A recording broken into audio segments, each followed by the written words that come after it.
ഓജോബോട്ട് by Akhil P Dharmajan. Part 2. മറുപടി പറയാതെ അവ്യക്തമായ ആ രൂപം നടക്കാൻ തുടങ്ങി. അലക്സിന്റെ നെഞ്ചിടിപ്പ് കൂടി. അവൻ പതിയെ വാതിൽ തുറന്ന് പുറത്തിറങ്ങി. കാട് പിടിച്ചു കിടക്കുന്ന ആ വീടിന്റെ പരിസരം അപ്പോൾ മാത്രമാണ് അലക്സ് ശ്രദ്ധിച്ചത്. അടുത്ത് ഒരു വീട് പോലുമില്ല. സത്യത്തിൽ താൻ ഒറ്റപ്പെട്ടു പോയിരിക്കുകയാണ്. തന്റെ കഴുത്തിലെ കുരിശുമാലയിൽ പിടിച്ചപ്പോൾ അവന് കുറച്ച് ധൈര്യം കൈവന്നു. ആ രൂപം നടന്ന വഴിയിലൂടെ അലക്സ് നടന്നു. ഇടയ്ക്കിടയ്ക്ക് ഭയത്തോടെ അവൻ തിരിഞ്ഞു നോക്കുന്നുണ്ടായിരുന്നു. ആ രൂപം ഒരു വലിയ മരത്തിന്റെ ചുവട്ടിൽ നിന്നു. ചുറ്റും മരങ്ങളും കാടും പടലയും ഒക്കെയാണ്. ഇത്രയും സ്ഥലം വീടിന്റെ പിന്നിലുണ്ടെന്ന് അലക്സ് പ്രതീക്ഷിച്ചിരുന്നില്ല. അപ്പോൾ ഈ വീടും പരിസരവും ഇങ്ങനെ കിടക്കാൻ കാരണം ബിനോയ് പറഞ്ഞ കാരണങ്ങൾ തന്നെയാകുമെന്ന് അലക്സ് ഓർത്തു. പെട്ടെന്ന് നായ്ക്കൾ എവിടെയൊക്കെയോ കൂട്ടമായി ഓരിയിടാൻ തുടങ്ങി. അതോടൊപ്പം ആരോ ഓടുന്ന ശബ്ദം കേട്ടു.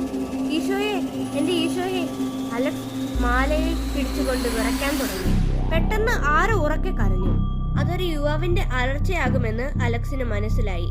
ആ ഡിസംബർ മാസത്തിലെ മഞ്ഞു പെയ്യുന്ന രാത്രിയിൽ അലക്സിന്റെ നെറ്റിയിലും മുഖത്തും വിയർപ്പ് പൊടിഞ്ഞു. പ്രേതവിഷയങ്ങളെ കുറിച്ച് വായിച്ചു താൻ സ്വരുക്കൂട്ടിയ ധൈര്യം ഒറ്റ നിമിഷം കൊണ്ട് ചോർന്നു പോയെന്ന് അലക്സിന് മനസ്സിലായി. ആരോ തന്റെ നേർക്ക് ദൂരെ നിന്നും ഓടി വരുന്നതായി അലക്സിന് തോന്നി. അതെ, ഒരു യുവാവ്. അവൻ തന്നിലേക്ക് വന്നടുക്കുകയാണ്. ഒരു ഞെട്ടലോടെ അലക്സ് വീടിന്റെ ദിശയിലേക്ക് തിരിച്ചോടി. ഉറക്കെ ശബ്ദമുണ്ടാക്കി നിലവിളിക്കാൻ പോലും അവന് കഴിഞ്ഞില്ല. പുറകെ ആ രൂപവും. ഇരുട്ടിൽ ഏതോ മരത്തിന്റെ വേരിൽ തട്ടി അലക്സ് മറിഞ്ഞു വീണു. എന്നിട്ടും അവൻ ഒരു വിധത്തിൽ എഴുന്നേറ്റ് ഓടി വീടിനകത്ത് കയറിപ്പറ്റി. വീടിനകത്ത് വന്നപ്പോൾ അകത്ത് നിൽക്കുന്ന ആളെ കണ്ട് അലക്സ് ഞെട്ടി. ബിനോയ്! കിതപ്പോടെ അവൻ വിളിച്ചു. അലക്സിനെ കണ്ട മാത്രയിൽ ബിനോയ് ഉറക്കെ ചിരിക്കാൻ തുടങ്ങി. ഹഹഹ, ഇയാളാണോ പ്രേതങ്ങളെ കുറിച്ച് പ്രൊജക്ട് ചെയ്യാൻ നടക്കുന്നത്? കഷ്ടം തന്നെ. ബിനോയ്, നീ എന്താ ഈ സമയത്ത്? അലക്സ് അപ്പോഴും വിറയ്ക്കുന്നുണ്ടായിരുന്നു. അലക്സിനെ ഒറ്റയ്ക്ക് വിടാൻ മനസ്സ് വന്നില്ല. ബൈക്കും എടുത്ത് ഇങ്ങോട്ട് പോന്നു. ഇവിടെ വാതിൽക്കൽ വന്നപ്പോഴാണ് മുകളിലത്തെ നിലയിൽ ജനലിലൂടെ അലക്സ് നടക്കുന്നതായി തോന്നിയത്. അപ്പോഴോർത്തു വെളിയിൽ ജാട കാണിച്ച് ഫോൺ കട്ട് ചെയ്തയാളെ ഒന്ന് പരീക്ഷിക്കാൻ പറ്റും. തൊപ്പിയുള്ള ജാക്കറ്റ് ഉണ്ടായിരുന്നു. അത് വെച്ച് ചുമ്മാ പറ്റിക്കാൻ നോക്കിയതാ. പക്ഷെ അലക്സ് ഇത്രയും പേടിക്കുമെന്ന് ഞാൻ വിചാരിച്ചില്ല. ഞാൻ നടന്നപ്പോൾ അലക്സും പിന്നാലെ വന്നു. അലക്സ് പിന്നിലുള്ള ധൈര്യത്തിലാണ് ഞാൻ മുന്നിൽ നടന്നത്. പക്ഷെ അവിടെ എത്തിയപ്പോഴേക്കും ആരോ ഉറച്ച് കരയുന്നത് പോലെ. കൂട്ടത്തിൽ പട്ടിയുടെ ഓരിയലും കൂടെ ആയപ്പോൾ ഞാൻ ശരിക്കും പേടിച്ച് അലക്സിന്റെ അടുത്തേക്ക് ഓടി വന്നതാണ്. പക്ഷെ നീ എനിക്ക് മുമ്പേ ഓടി. ഇടയ്ക്ക് നീ വീണ സമയം കൊണ്ട് ഞാൻ വീടിന്റെ അകത്തും എത്തി. എന്ത്? അപ്പോൾ അവിടെ വെച്ച് ഉച്ചത്തിൽ കരഞ്ഞ നീയല്ലേ? അല്ല, എന്റെ ശബ്ദം കേട്ട അലക്സിനെ അറിയാമല്ലോ. അതുമല്ല, എനിക്ക് അവിടെ ഒളിച്ചു നിന്നപ്പോ ആരും എന്റെ കഴുത്തിൽ സ്പർശിച്ച പോലെ ഫീൽ. ബിനോയ്, നീ ഫോണിൽ പറഞ്ഞിട്ട് സത്യമാണെങ്കിൽ ഇവിടെ എന്തൊക്കെയോ ഉണ്ട്. നമുക്ക് കരഞ്ഞില്ല. നീ വാ, തൽക്കാലം നമുക്കൊരു കാര്യം ചെയ്യാം. അവർ രണ്ടുപേരും മുകളിലത്തെ നിലയിലെ മുറിയിൽ കയറി വാതിലടച്ചു. അലക്സ് ബാഗിൽ നിന്ന് ഒരു വലിയ കുരിശെടുത്ത് മേശപ്പുറത്ത് വെച്ചു. അലക്സ് ഒരു കൊന്തയെടുത്ത് ബിനോയുടെ കഴുത്തിലിട്ട് കൊടുത്തു. ഇനി പേടിക്കാനില്ല, തൽക്കാലം നമുക്ക് കിടക്കാം. വരും.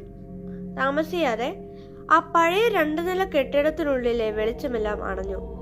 ബിനോയ് ഉറങ്ങിയെങ്കിലും അലക്സ് കുറച്ചു സമയം മുമ്പുണ്ടായ സംഭവങ്ങൾ ആലോചിച്ചുകൊണ്ടിരുന്നു. ഒരുപാട് സമയത്തിന് ശേഷം ഒന്ന് മയക്കം തുടങ്ങിയപ്പോഴാണ് പുറത്ത് ആരൊക്കെയോ അടക്കി പിടിച്ച് സംസാരിക്കുകയും ചിരിക്കുകയും ചെയ്യുന്നുണ്ടെന്ന് അവന് തോന്നി. അലക്സ് കുറച്ചു സമയം കിടക്കയിൽ എഴുന്നേറ്റിരുന്നു. ബിനോയ് നല്ല ഉറക്കത്തിലാണ്. ശബ്ദം ഉണ്ടാക്കാതെ അവൻ മേശയുടെ അടുത്തേക്ക് നടന്നു. അവിടെ ഇരുന്ന് കുരിശെടുത്ത് കയ്യിൽ പിടിച്ച് വാതിലിനടുത്തേക്ക് നീങ്ങി. വാതിലിൽ ചെവി വെച്ച് അപ്പുറത്തു നിന്ന് കേൾക്കുന്ന ശബ്ദങ്ങൾ സൂക്ഷ്മതയോടെ ശ്രദ്ധിച്ചു. എടാ, നീയൊക്കെ ചതിച്ചില്ലേ? ഞങ്ങളല്ല, നീയാണ് ചതിച്ചത്. ഞങ്ങളല്ല, നീ തന്നെയാണ് ചതിച്ചത്. ഞങ്ങളെ നീ ആർക്കും വേണ്ടാതാക്കിയില്ലേ? അലക്സിനൊന്നും മനസ്സിലായില്ല. ഒരുപാട് പേർ സംസാരിക്കുന്നു. എല്ലാം യുവാക്കളുടെ അടക്കിപ്പിടിച്ച ശബ്ദങ്ങളാണ്. പൊടുന്നനെ സംസാരങ്ങൾ നിലച്ചു. എങ്ങും നിശബ്ദത. തൊട്ടടുത്ത നിമിഷം കഥകൾ ശക്തമായി എന്തോ വന്നിടിച്ചു. അലക്സ് പിന്നിലേക്ക് തെറിച്ചു വീണു. അവിടെ കയ്യിൽ നിന്നും കുരിശ് ദൂരേക്ക് തെറിച്ചു. ബിനോയ്! ബിനോയ്! പേടിച്ചറിന്റെ വിളി കേട്ട് ബിനോയ് ചാടി എഴുന്നേറ്റു. എന്താ അലക്സ്, എന്തുണ്ടായി? ബിനോയ്, അവിടെ ആരെ എന്തൊക്കെയോ സംസാരിച്ചു. ഞാൻ ചെന്നപ്പോ വാതിൽ ആഞ്ഞടിച്ചു. ഞാൻ തെറിച്ചു വീണ്. ഞാൻ പറഞ്ഞില്ലേ ഇത് താമസിക്കാൻ പറ്റിയ വീടല്ലെന്ന്. ഇതൊരു പ്രേത കോട്ടയാണ്. അത് പറഞ്ഞു തീർന്നതും വാതിലിൽ വീണ്ടും എന്തോ ആഞ്ഞടിച്ചു. ബിനോയ് താഴെ കിടക്കുന്ന കുരിശെടുത്ത് കയ്യിൽ പിടിച്ചു. വാതിലിൽ വീണ്ടും വീണ്ടും അടികൾ വീണുകൊണ്ടിരുന്നു. പോരാത്തതിന് പുറത്തു നിന്നും തുടരെയുള്ള ദീർഘശ്വാസങ്ങൾ ഉയർന്നു കേട്ടു. അവർ തമ്മിൽ തമ്മിൽ നോക്കി. കുരിശുണ്ടായിട്ടും ബിനോയുടെ കൈകൾ വിറയ്ക്കുന്നുണ്ടായിരുന്നു. അലക്സേ, എനിക്ക് പേടിയായിട്ട് വയ്യ. ഞാൻ പറഞ്ഞതല്ലേ ഇവിടെ ശരിയല്ലെന്ന്. അലക്സ് അതൊന്നും ശ്രദ്ധിക്കുന്നുണ്ടായിരുന്നില്ല. അലക്സിന് പെട്ടെന്ന് വന്ന ഭാവമാറ്റം കണ്ടപ്പോൾ ബിനോയ് അവന്റെ ചുമലിൽ വെച്ചിരുന്ന കൈയെടുത്തു. അലക്സേ, ബിനോയ് മെല്ലെ വിളിച്ചു. അലക്സിന്റെ കണ്ണുകൾ അടഞ്ഞിരുന്നു. അവൻ പല്ലുകൾ കടിച്ചു ഞെരിച്ചു. ബിനോയ് ഇതൊക്കെ കണ്ട് മുറിയിലെ മൂലയിലേക്ക് നിരങ്ങി നീങ്ങി. എന്തോ അനർത്ഥം സംഭവിക്കാൻ പോകുന്നു എന്ന് അവന് മനസ്സിലായി. ഭയത്താൽ അവന്റെ ശ്വാസോച്ഛ്വാസം ദ്രുതഗതിയിലായി. പെട്ടെന്ന് അലക്സ് കണ്ണുകൾ തുറന്നു. കണ്ണുകൾ രണ്ട് തീക്കട്ട പോലെ തിളങ്ങി. ബിനോയ് നടുങ്ങി.